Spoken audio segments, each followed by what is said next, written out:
Yes बच्चों, आज मैं आपको पाठ 7 संज्ञा पढ़ाने जा रही हूँ। संज्ञा जो कि आप पिछली कक्षाओं में पढ़ चुके हैं। संज्ञा की परिभाषा किसी व्यक्ति, वस्तु व स्थान के नाम को हम संज्ञा कहते हैं। संज्ञा के 3 भेद होते हैं। पहला है आपका व्यक्तिवाचक संज्ञा, दूसरा जातिवाचक संज्ञा और तीसरा भाववाचक संज्ञा। साथ ही साथ हमारे कुछ विद्वानों ने 2 भेद और लिए हैं, वो है समूहवाचक संज्ञा और द्रव्यवाचक संज्ञा। मेन रूप से आप 3 ही भेदों को जानते हैं, तो वो 3 भेदों में ही वो द्रव्यवाचक संज्ञा भी आ जाती है और समूहवाचक संज्ञा भी आ जाती है। वाचक संज्ञा किसी प्राणी, वस्तु या किसी विशेष नाम को हम व्यक्तिवाचक संज्ञा कहते हैं। व्यक्तिवाचक संज्ञा के अंतर्गत जैसे आप महात्मा गांधी, कुतुब मीनार, लखनऊ, अर्थात व्यक्ति का नाम, स्थान का नाम और शहर का नाम भी ले सकते हैं। व्यक्तिवाचक संज्ञा, व्यक्तिवाचक संज्ञा में आप नदियों का नाम ले सकते हैं, पहाड़ों का नाम ले सकते हैं, पुस्तकों का नाम ले सकते हैं। जितने भी नाम होते हैं वो सारे व्यक्तिवाचक संज्ञा के अंतर्गत आते हैं। जातिवाचक संज्ञा, जातिवाचक संज्ञा उसे कहते हैं जहां पर किसी विशेष जाति का बोध कराया जाता है। किसी विशेष प्राणी का बोध ना कराकर, किसी विशेष वस्तु का बोध ना कराकर सब पूरी जाति का बोध कराया जाता है। जैसे हम कह देते हैं लड़का, लड़का कह देने से संपूर्ण लड़के जाति का बोध हो जाता है। बच्चा, बच्चा कहने से संपूर्ण बच्चे जाति का बोध हो जाता है। छात्र, छात्र कहने से संपूर्ण विद्यार्थियों का बोध हो जाता है। इस प्रकार से यदि हम वस्तु के लिए ले मेज, मेज कहने से हमारी हर प्रकार की मेज का बोध हो जाता है, चाहे वो छोटी मेज हो और चाहे वो बड़ी मेज हो। भाववाचक संज्ञा, भाववाचक संज्ञा में गुण, दशा एवं अवस्था का बोध कराया जाता है।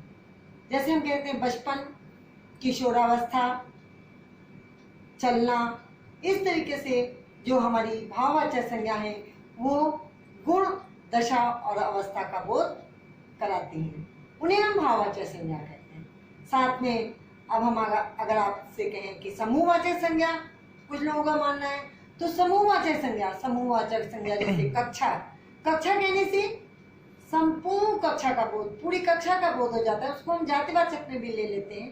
परिवार, समूहवाचक संज्ञा, तो परिवार कहने से परिवार जाति का भी बोध होता है, उसको समूहवाचक संज्ञा में भी कहते हैं। मंडली, सभा इत्यादि वर्ड समूहवाचक संज्ञा के अंतर्गत आते हैं। द्रव्यवाचक संज्ञा, द्रव्यवाचक संज्ञा में तरल पदार्थ भी आते हैं। तरल पदार्थ जैसे घी है, तेल है, द्रव्य में। उसके बाद पदार्थ, पदार्थ में जो है वो आपका कोयला, चांदी, अभ्रक इत्यादि पदार्थ भी होते हैं।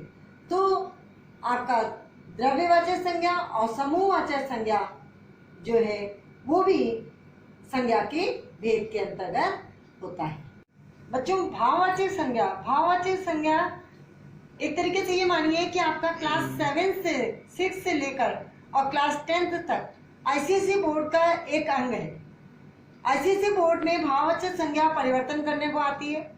आपकी भाववाचक संज्ञा जातिवाचक से भी परिवर्तित होती है, सर्वनाम से भी परिवर्तित होती है, विशेषण से भी परिवर्तित होती है, क्रिया से भी परिवर्तित होती है और अव्यय से भी परिवर्तित होती है। तो जातिवाचक से किस तरीके से आप भाववाचक संज्ञा परिवर्तित कर सकते हैं? तो जैसे कहते हैं कि मनुष्य, मनुष्य कहने से पूरी जाति का बोध हो जाता है, तो उसको अगर आप परिवर्तित करना है भाववाचक संज्ञा में तो हो जाता है मनुष्यता।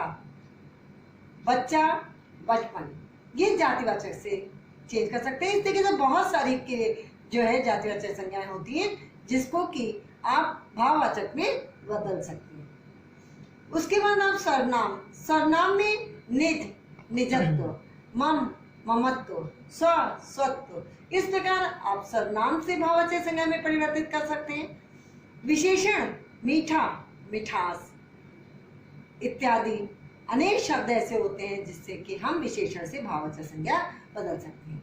साथ ही साथ क्रिया से भी भाववाचक संज्ञा बदल सकते हैं। क्रिया से चलना, चल, चलना, बिकना, बिक, बिकना, बिकाऊ, इस प्रकार से हम क्रिया से भी बदल सकते हैं। अव्यय, अव्यय इधर अव्यय जो है वो अगर हम कहते हैं ऊपर, ऊपरी इत्यादि अनेक प्रकार के अव्यय हैं जिससे कि हम जो है उसमें भाववाचक संज्ञा में परिवर्तित कर देते हैं। बच्चों, आप लोग गलती क्या करते हो, जब भाववाचक संज्ञा में परिवर्तन करने को आता है देन आप क्या करते हो, वाक्य बना देते हो। नहीं, शब्द से शब्द में परिवर्तित की जाती है भाववाचक संज्ञा।